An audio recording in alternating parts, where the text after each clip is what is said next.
80 millions de tomes vendus, 26 ans de parution, 2 adaptations animées, un succès mondial. Mais pourquoi un tel succès? À tel point que la Shueisha a décidé de remettre le manga légendaire Hunter x Hunter en selle pour relancer son magazine, le Weekly Shonen Jump.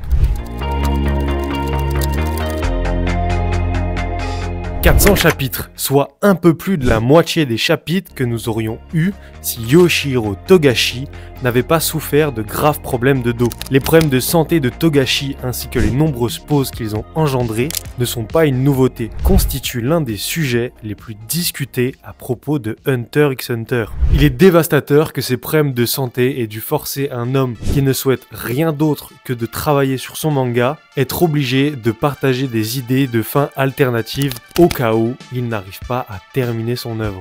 J'ai mis un lien vers cette interview spécifique dans la description et je vous recommande vivement de la lire si vous ne l'avez pas encore fait. Surtout si vous voulez connaître les plans de Togashi pour l'avenir, que nous ne verrons peut-être jamais. Togashi a déjà envisagé l'idée que Hunter x Hunter ne se termine jamais dans des interviews passées, mais en même temps, c'est une histoire qui a déjà pris fin une fois. Vous pourriez dire qu'à un moment donné, lorsque Gon rencontre Jin, l'histoire a été complétée une première fois. Je crois que certains lecteurs ont dû penser, n'était-ce pas censé être la fin? Et j'ai effectivement écrit cela pour que ça paraisse ainsi. Pourtant, je n'avais pas l'intention de couper le flux de l'histoire là, et j'espère que mes lecteurs peuvent voir qu'il y a encore de la place pour continuer. Avec le dernier épisode de l'anime de 2011 et le 339e chapitre du manga, Togashi a offert à Hunter x Hunter une fin douce, concluant les fils les plus centraux de l'histoire tout en laissant la porte ouverte à plus de contenu. D'une certaine manière, tout ce qui suit cette conversation au sommet de l'arbre monde représente Togashi qui embrasse lui-même la philosophie des détours de l'histoire. L'arc actuel présente une distribution incroyablement vaste de personnages, dont la plupart sont nouvellement introduits. Bien que cet arc abordera certainement de nombreux fils d'intrigue non résolus des arcs précédents, il a également soulevé de nouveaux enjeux. Ainsi, Hunter x Hunter est à la fois une œuvre achevée et inachevée selon la façon dont on la perçoit. Attends-toi donc à ce que l'œuvre de Togashi ne puisse jamais être terminée et que tu n'aies peut-être jamais de conclusion ultime. Ouais, je sais, faut arrêter de vivre dans le déni et accepter que Hunter x Hunter n'aura probablement jamais de fin. Mais d'une certaine manière, cela convient à cette histoire en particulier, qui est une quête sans fin. Hunter x Hunter n'est pas le premier manga de Yoshihiro Togashi. Parmi ses autres œuvres, on retrouve Yu Yu Hakusho, qui a connu en réalité un succès encore plus retentissant à l'époque. Avec son influence indéniable sur le médium tout entier, ses ventes impressionnantes et même un prix au Shogakukan du manga, Yu Yu Hakusho a été le point de percée de Togashi. Bien que ce ne soit pas son premier travail, c'est celui qui l'a fait percer et qui lui a permis d'inspirer beaucoup d'autres auteurs. Il est d'autant plus douloureux de constater, en comparant les deux œuvres les plus populaires de Togashi, que toutes deux sont tragiquement marquées par les problèmes de santé de l'auteur. Mais Togashi a personnellement évoqué la fin étrangement abrupte de cette série due à ses problèmes de santé qui avaient été aggravés par le stress accablant de devoir respecter les délais imposés par l'éditeur de la Shueisha. C'est pourquoi Togashi jouit d'une certaine liberté dans les Weekly Shonen Jump avec Hunter x Hunter. Malgré l'environnement extrêmement compétitif du magazine où des séries sont abandonnées sans cesse, Togashi a obtenu le privilège spécial de pouvoir faire des pauses dès qu'il en ressent le besoin. Son immense popularité associée à la conclusion décevante de son plus grand succès à l'époque, pour laquelle la Shueisha est en partie responsable, a donné à Togashi une solide position de négociation pour sa prochaine grande série dans le magazine. Pour Togashi, Hunter x Hunter devait être un nouveau départ. Un nouveau départ qui se lit dans les commentaires d'auteurs qui accompagnent son premier volume. Il écrit « Je vais travailler dur pour sortir des dizaines de volumes », ce qui montre qu'il avait toujours prévu que ce soit une histoire longue. Et lorsqu'il s'agit de manga shonen au long cours, le premier chapitre est toujours extrêmement important. C'est au premier chapitre que l'auteur donne à son lectorat les outils nécessaires à une bonne lecture. Prenons One Piece, dont le premier chapitre présente une vision audacieuse et constitue un microcosme des thèmes principaux de l'histoire. L'amitié, les rêves et la liberté. Les éléments d'aventure fantastique y sont pleinement mis en avant, et cela ressemble à une grande déclaration thématique. Le premier chapitre crie ses attentes et se rend immédiatement familier. Même Dragon Ball a un excellent premier chapitre, qui adopte certes une approche plus simple dans sa narration, mais il présente très bien dans son premier chapitre en quelques pages son univers, son héros et ses valeurs. On comprend la nature et la façon de penser de Goku. Sa rencontre avec Bulma nous démontre que Goku est encore un jeune garçon naïf et que l'intrigue principale tournera autour de sa découverte du monde et de la recherche des Dragon Ball. Le premier chapitre de Hunter x Hunter se situe quelque part entre les débuts de One Piece et de Dragon Ball. Il est à la fois audacieux, ancré dans la réalité, tout en étant complet et autonome. Tu l'as compris, le premier chapitre sert d'encapsulation, de projection sur l'avenir de l'œuvre. Le lectorat doit presque déjà imaginer une fin possible.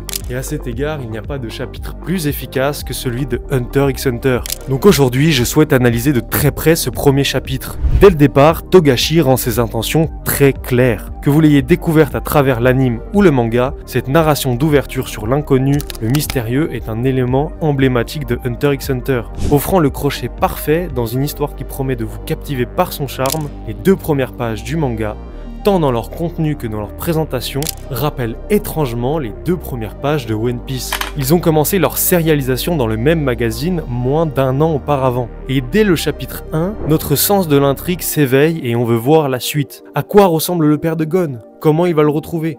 C'est quoi le One Piece? Ils capturent tous deux très efficacement les motivations profondes que les héros Luffy et Gon souhaitent transmettre. La première page unique est suivie d'une double page, et dans les 2 cas, ces pages sont remplies de trésors qui nous donnent un aperçu du monde dans lequel l'œuvre va se dérouler. Même le fait que le voyage de Gon à la recherche de Jin ait été déclenché par une brève rencontre d'enfance avec Kaito est un miroir presque identique de la quête de Luffy pour devenir le roi des pirates après avoir été inspiré par Shanks, qui a laissé derrière lui le chapeau de paille, tandis que Kaito, lui, a laissé la licence de Hunter de Jin à Gon. Hunter x Hunter est une série de son temps. L'introduction d'Hunter x Hunter est audacieuse et elle nous plonge directement dans un monde rempli de trésors et de richesses enfouies sur des terres démoniaques peuplées de monstres. Il est clair que cette histoire va être avec une présentation et un contenu franc. Mais les 2 pages suivantes vont nous donner tort avec un certain calme et un sens du détail. Il y a un mystère dans ces pages, un calme représenté à travers une représentation sans texte, à l'exception de la désignation du nom de cette île. Nous commençons avec une vue de l'île de Whale, l'île ayant un volcan crachant des nuages de fumée à l'endroit où se trouverait typiquement un trou de baleine. C'est l'un des traits uniques de Togashi qui se manifeste, où il transpose un motif ou une pièce d'iconographie sur plusieurs aspects de la série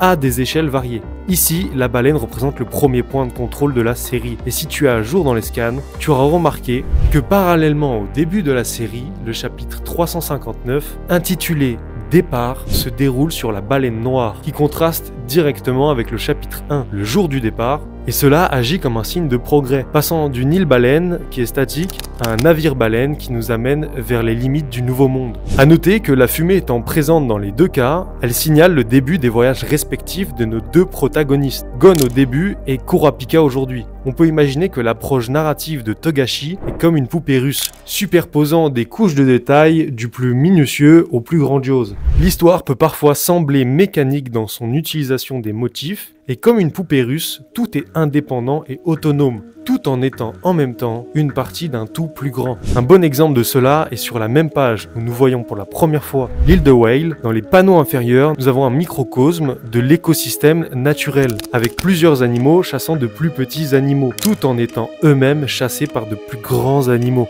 Togashi adore les dynamiques entrelacées sans fin qui composent un tableau d'ensemble. Ça me rappelle la célèbre illustration où Netto, Zig et Liette sont témoins du chaos présent sur le continent noir. Mais en essence, ce qu'ils voient est exactement la même chose que ce que nous voyons dans le chapitre 1. Le simple cycle de la vie, l'ordre naturel dans lequel tout trouve sa place dans le monde. Je ne pense pas qu'il soit exagéré de dire que c'était un rappel intentionnel. Surtout en considérant l'interview mentionnée plus tôt, où Togashi considère le chapitre 339 comme une sorte de fin pour Hunter x Hunter.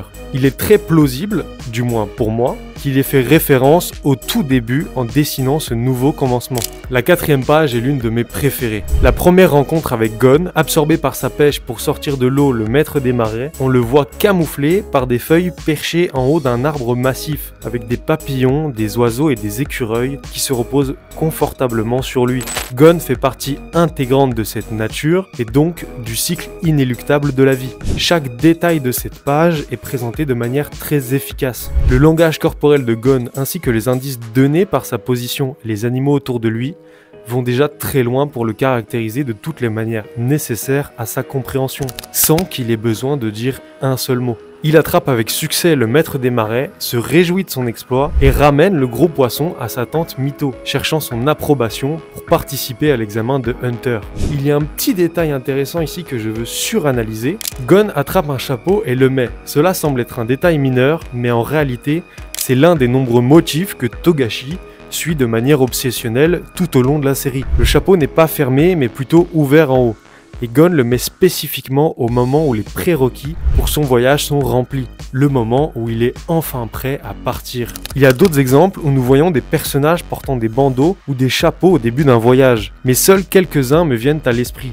En tout cas, dans cette scène, il est utilisé pour relier directement Gon à son père. Et c'est ce qui compte, parce que juste après, on aperçoit une photo de Jin, mais avec cette fois le couvre-chef fermé. Malgré le fait que Tante Mito n'ait jamais parlé à Gon du métier de hunter de son père, elle et la grand-mère de Jin ne sont pas du tout surprises. Le sang parle de lui-même. Peu importe pourquoi, un seul regard dans l'éclat de ses yeux et vous saurez qu'il ne sera pas arrêté. Son choix est fait. La grand-mère de Gon insiste sur la ressemblance de la détermination dans le regard entre Gon et Jin, suivi d'un gros plan sur la photo de Jin. Cette idée se lie parfaitement au discours introductif dans lequel l'inconnu est ce qui dégage le plus d'attrait. Jin lui-même a commencé son voyage au début pour découvrir des sites archéologiques inconnus. Mais cette chose était juste un catalyseur pour quelque chose de beaucoup plus grand. D'où il dit à Gon que la seule chose qu'il veut, c'est tout ce qu'il n'a pas. En un sens, c'est la manifestation ultime du fait de profiter des détours et de vraiment expérimenter chaque étape pour ce qu'elle est. Et c'est similaire pour Gon qui a eu le choix de rester sur l'île de Whale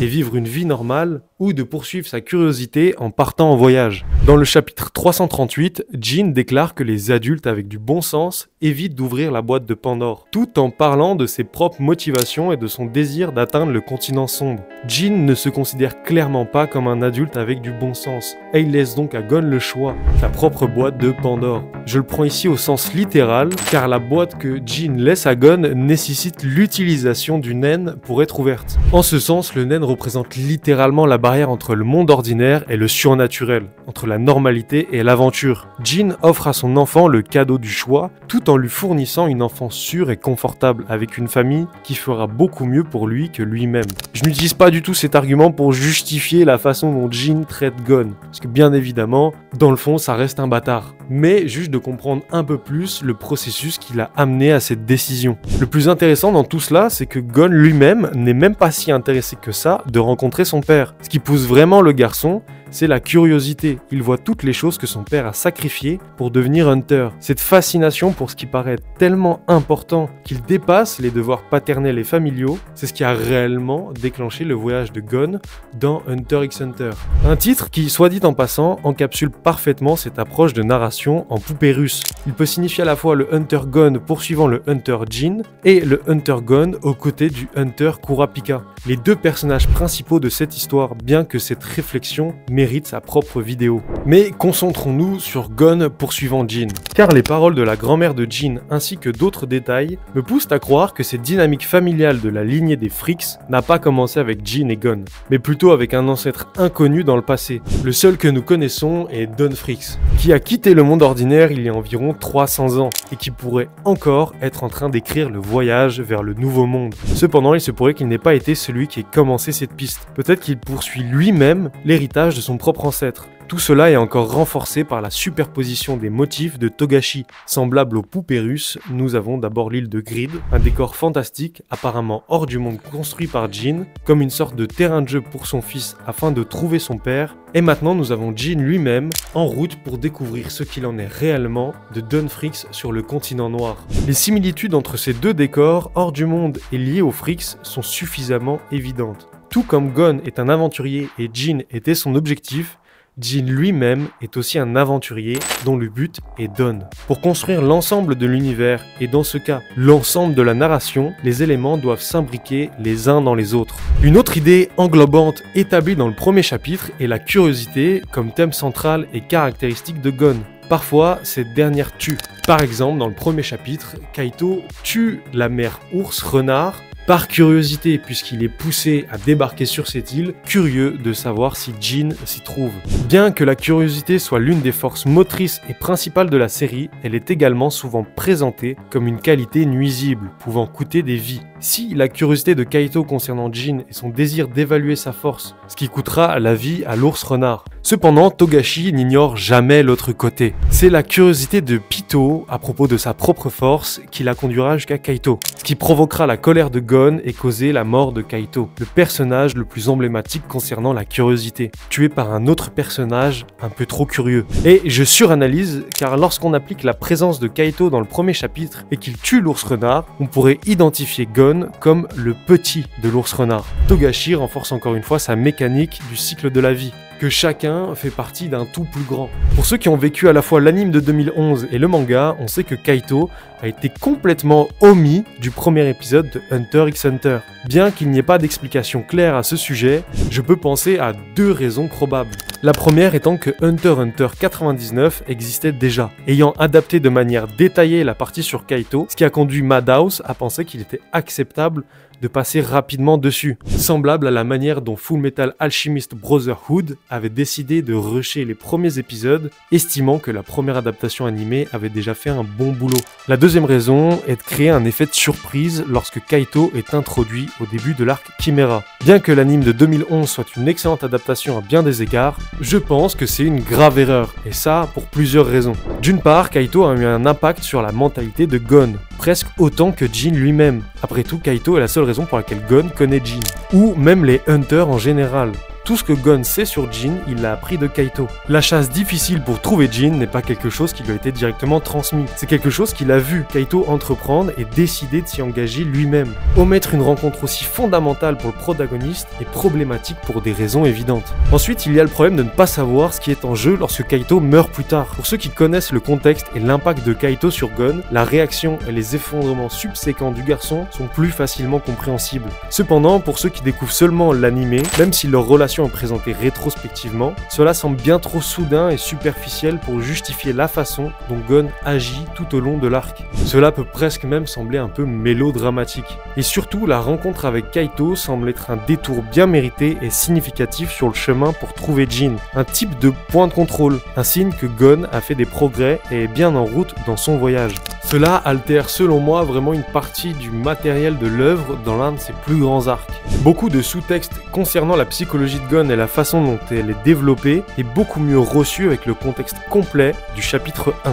Pour ajouter à cela, l'épisode de l'animé omet une autre scène très cruciale du chapitre 1, la conversation entre Gon et Miel, où elle révèle avoir menti en disant que c'était elle qui avait fait abandonner Gon par son père, et qu'il ne l'a jamais abandonné, est un élément crucial de la caractérisation. Ce moment permet de comprendre les problématiques d'abandon de Gon et d'ajouter de la nuance au moment futur où ces problèmes d'abandon seront clairement exposés. Ce premier chapitre nous donne une image très vivante de l'état d'esprit de Gon, avec des indices sur le conflit intérieur qu'il a avec son identité, les problèmes d'abandon qu'il ressent et comment ces problèmes se manifestent dans son comportement. Tout cela est particulièrement bien illustré à travers le flashback qui suit la rencontre avec la mère de l'ours renard et la nécessité pour Kaito de la tuer. Gon recueille le bébé ours renard et le renomme même Kon, un nom très similaire au sien, et cela est clairement un acte de projection. Gon s'identifiant à la situation du bébé qui a perdu sa mère et à un père absent. Il se voit dans le bébé et veut s'assurer que celui-ci est bien pris en charge.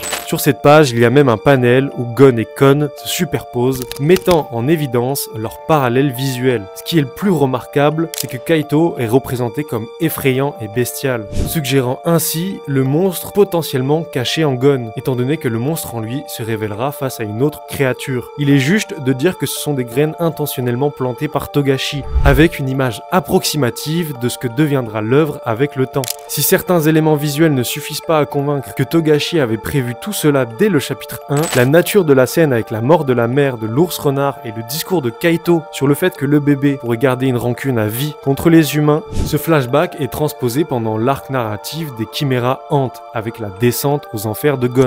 Bien sûr, ce n'est pas un parallèle exact, en fait la dynamique est inversée. Kaito, le parent figuratif dans ce scénario, est tué par Pitou, la créature féline, qui est à son tour tuée par Gon, en raison de la profonde rancune qu'il éprouve envers le tueur de son parent. Le but principal de ce scénario avec l'ours renard est de servir d'allégorie pour la mort éventuelle de Kaito. Mais ce sont les différences et les écarts qui m'intéressent le plus. Kaito affirme avec une totale confiance que, parce qu'il a tué la mère, le bébé grandira forcément dans la haine. Cependant, grâce au bon traitement de Gon envers l'ours renard, celui-ci grandit bien et devient même son meilleur ami. Il ne garde aucune rancune, contrairement à ce que Kaito était si convaincu qu'il ferait. Mais lorsque les rôles s'inversent et que Gon doit affronter la perte, il est complètement consumé par ce besoin de vengeance, du moins en apparence. Je suis conscient que la racine de la descente de Gon réside dans son estime de soi et ses problèmes d'abandon, son besoin de validation se manifestant dans sa rage. Mais la vengeance pour une figure parentale est le véhicule de cette trajectoire, et elle complète le parallèle avec Kon. Ce premier chapitre vieillit incroyablement bien. Chaque petit détail est enrichi par le contexte ultérieur, comme les fondations d'une structure. Il est la pierre angulaire nécessaire qui soutient le reste de l'histoire. L'ironie de Gon se lançant dans une mission dangereuse à la recherche de son père, tout en laissant derrière lui Kon, l'ours renard qu'il a adopté et élevé comme son propre enfant. Le parallèle est frappant. Gon aspire à devenir comme lui pour s'épanouir dans ce monde fascinant qui signifie pour Jin plus que sa propre famille. Le garçon s'est forcé à grandir trop rapidement pour devenir fort afin de pouvoir partir en voyage. Et avec cette hâte, des fissures se sont créées dans sa mentalité. Une immaturité qui le suivra tout au long de ce voyage, se manifestant le plus pendant ses rencontres avec Pitou. Ce n'est qu'à la conclusion de l'ascension de Gon et à la brève conversation qu'il a avec Jin que Gon parvient enfin à grandir correctement. Par exemple, en revenant sur son combat contre Genru, il est douloureusement clair à quel point Gon peut être illusoire et perdu dans son propre monde. Il veut que les choses se passent à sa manière. Et cela se passe pour la plupart. Le monde confirme constamment, d'une manière ou d'une autre, les illusions de Gon, en lui offrant de la chance, que ce soit le destin ou les gens reconnaissant le talent inné et le potentiel de chaos qu'il possède. Ainsi, Gon est autorisé à persister dans son propre monde, jusqu'à ce que la réalisation que Kaito est réellement mort ne se fasse et que cette réalité fugace s'effondre devant ses yeux. Il est étonnant de voir à quel point Togashi transmet succinctement chaque élément constitutif de son histoire dès le premier chapitre. Et je n'ai pas encore rencontré un premier chapitre de manga qui incarne aussi efficacement le style de son auteur que Hunter x Hunter. Le souci du détail obsessionnel qui rend cette œuvre si gratifiante à analyser et à décortiquer.